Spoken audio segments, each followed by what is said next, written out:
তোমাদের কাছে একটা আবদার নিয়ে বলতে পারো, অনুরোধ নিয়ে এসেছি। আমার এই পোস্ত আর কুকিকে কেউ যদি একটু নিতে চাও তাহলে আমার খুব ভালো হয়, কারণ আমার পক্ষে এতগুলো বাড়িতে বাচ্চা রাখা তো সম্ভব নয়।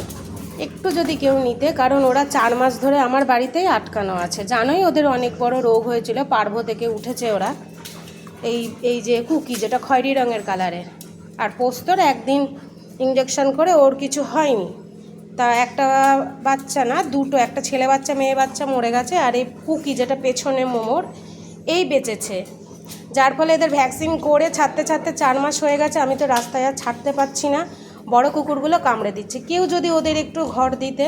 আমি ওদের ভ্যাকসিন কমপ্লিট করে দিয়েছি, আর এখন ওদের 15 দিন অন্তর অন্তর আমি কৃমির ওষুধটা দিই, লিভারের ওষুধ 7 দিন দেওয়ার পর।